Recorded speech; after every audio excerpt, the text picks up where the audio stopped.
Good morning students. Class 10th में पिछले video में आपने एटीपी एडेनोसिन ट्राइफॉस्फेट के विषय में जाना था। तो आपका उससे पहले जो टॉपिक चल रहा था, टॉपिक प्रकाश संश्लेषण के प्रकाशिक और अप्रकाशिक अभिक्रियाएं चल रही थी। प्रकाशिक और अभिक्रिया क्या होती है, अप्रकाशिक अभिक्रिया क्या होती है, सब पूरा बता दिया गया पिछले वीडियो में। तो प्रकाश संश्लेषण से ही रिलेटेड एक टॉपिक है प्रकाश संश्लेषण को प्रभावित करने वाले कारक, फैक्टर इफेक्टिंग फोटोसिंथेसिस। ठीक, ऐसे कौन कौन से कारक होते हैं जो प्रकाश संश्लेषण को प्रभावित करते हैं। तो वीडियो शुरू करने से पहले अगर आप हमारे चैनल पर नए हैं तो चैनल को जरूर सब्सक्राइब कर दें, बेल आइकन को दबा लें ताकि आपको नोटिफिकेशन मिल सके। तो चलिए शुरू करते हैं। प्रकाश संश्लेषण को प्रभावित करने वाले कारक, फैक्टर इफेक्टिंग फोटोसिंथेसिस। देखिए, प्रकाश संश्लेषण को दो कारक प्रभावित करते हैं, एक बाह्य कारक भी हो सकते हैं और आंतरिक कारक भी हो सकते हैं। बाह्य कारक और आंतरिक कारक, एक्सटर्नल फैक्टर्स और इंटरनल फैक्टर्स। एक्सटर्नल फैक्टर जो होते हैं वो आपका प्रकाश अर्थात लाइट जानते होंगे, तापमान अर्थात टेम्परेचर, जल, स्टोव, खनिज लवण, मिनरल्स। ठीक, तो प्रकाश, ताप, जल, खनिज लवण ये सब आपके बाह्य कारक आते हैं। आपके पेपर में पूछा जा सकता है कि निम्नलिखित में से ऑब्जेक्टिव में दे दिया जाए, कैसे भी दे दिया जाए कि प्रकाश को प्रभावित करने वाले बाह्य कारक कौन से होते हैं या प्रकाश को प्रभावित करने वाले आंतरिक कारक कौन से होते हैं, तो आप उसको इससे समझ सकते हैं। तो ताप है, प्रकाश है, ताप है, जल है, खनिज लवण है। तो इस बाह्य कारक के अंतर्गत ये सब आते हैं। आंतरिक कारक में क्या आता है, आंतरिक कारक में केवल दो चीजें मोस्टली आ जाती हैं कि पत्ती की संरचना कैसी है और स्टोमेटा वगैरह, स्टोमेटा कितने हैं, इनकी संख्या क्या है, ये सब पूरा आ सकता है। तो ये दो चीजें आती हैं। तो पहले जान लेते हैं बाह्य कारक। तो जब पहले ही डालेंगे क्या, बाह्य कारक, तो बाह्य कारक में क्या लिखेंगे कि प्रकाश संश्लेषण को प्रभावित करने वाले बाह्य कारक में प्रकाश, तापमान, जल, खनिज लवण आदि आते हैं। फिर हम डालेंगे प्रकाश।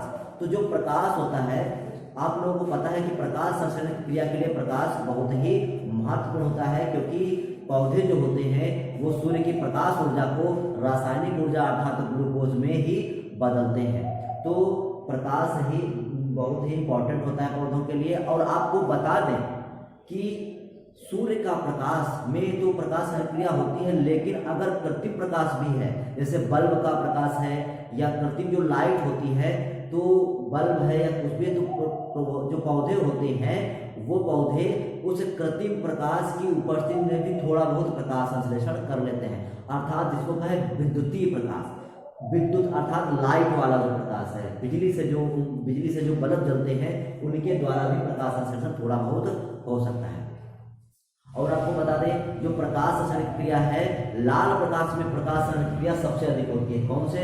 लाल प्रकाश में, रेड लाइट में, जो रेड लाइट होती है उसमें प्रकाश संश्लेषण की क्रिया बहुत ही अधिक होती है। और जो जो इंफ्रारेड होते हैं, इंफ्रारेड में प्रकाश संश्लेषण की क्रिया कम हो जाती है, प्रकाश संश्लेषण क्रिया धीमी हो जाती है। जब इंफ्रारेड में प्रकाश संश्लेषण की क्रिया धीमी हो जाती है तब इसे रेड ड्रॉप या इमर्शन प्रभाव बोलते हैं।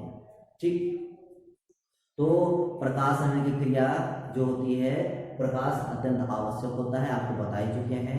लाल प्रकाश में सबसे ज्यादा प्रकाश संश्लेषण क्रिया होती है। ठीक, अब आता है दूसरा तापमान।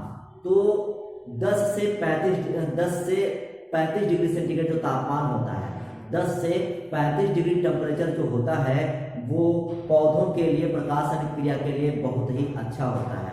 ठीक, और अगर इससे ज्यादा प्रकाश होता है तो इससे ज्यादा प्रकाश हो जाने पर प्रकाश संश्लेषण क्रिया मंद हो जाती है, या फिर 10 डिग्री सेंटीग्रेड से कम अगर प्रकाश है तब भी प्रकाश क्रिया जो होती है, प्रकाश संश्लेषण क्रिया वो मंद हो जाती है। अब अगला आता है जल। तो जो जल की कमी है, जल की कमी भी प्रकाश संश्लेषण क्रिया पर प्रत्यक्ष या अप्रत्यक्ष रूप से प्रभाव डालती है, क्योंकि आप लोगों को पता है प्रकाश संश्लेषण क्रिया में जब CO2 और जल मिलता है तभी ग्लूकोज का निर्माण होता है। तो अगर जल की मात्रा कम है तो प्रकाश संश्लेषण की दर कम हो जाएगी। ठीक, अब अगला आता है खनिज लवण। तो जो लोहा मतलब Fe और Mg मैग्नीशियम, लोहा और मैग्नीशियम है, ये क्लोरोफिल के घटक हैं। जो पर्णहरित होता है क्लोरोफिल, तो क्लोरोफिल के घटक है। अगर इन खनिज लवणों की मात्रा पौधे में कम है तो प्रकाश संश्लेषण की दर कम हो जाएगी। क्यों? क्योंकि उससे पौधे के क्लोरोफिल पर प्रभाव पड़ेगा। तो लोहा, Fe और मैग्नीशियम Mg जो होते हैं ये प्रकाशन क्रिया की दर को प्रभावित करते हैं। अब अगला आता है अंतःकारक।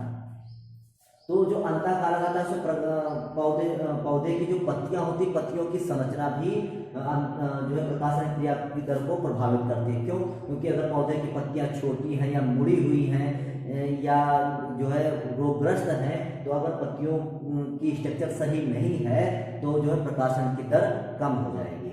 फिर अगले आते हैं स्टोमेटा। आप लोगों को पता है कि जो CO2 है, CO2 का जो एब्जॉर्प्शन होता है वातावरण से पौधे स्टोमेटा के द्वारा करते हैं। तो अगर स्टोमेटा की संख्या कम होगी या स्टोमेटा बंद होंगे या स्टोमेटा नष्ट हो जाएंगे, तो जिस कारण से प्रकाशन जो CO2 है वो मतलब सीधा कहें गैसों का विनिमय नहीं हो पाएगा, मतलब ना CO2 अंदर आ पाएगी और ना ऑक्सीजन बाहर जा पाएगी, तो जिस कारण से प्रकाशन क्रिया जो है प्रभावित होगी। तो इस प्रकार से बाह्य कारक और अंतःकारक होते हैं जो प्रकाशन क्रिया को प्रभावित करते हैं। ये इंपॉर्टेंट टॉपिक है, पूछा भी जा सकता है, तो आप इसको लिखिए, समझिए, और मैंने आपको बता दिया क्या लिखना है। हेडिंग बाय हेडिंग लिखते जाइए। फिर भी अगर कोई आपको दिक्कत लगे, कोई हेडिंग ना समझ में आए, तो आपके पास बुक होगी और बुक में जो पेज नंबर 152 है, पेज नंबर 152 पर प्रकाशन को प्रभावित करने वाले कारक के विषय में दिया गया है, आप उसमें से देख सकते हैं। अगर जो और बुक का नाम है जो नूतन की बुक आती है उसमें से आपको बता रहे हैं, पेज नंबर 152 की है। ठीक, अगर आपको फिर भी कोई दिक्कत लगे तो आप कमेंट करके जरूर पूछ सकते हैं। ठीक, तो आज के लिए बस इतना ही।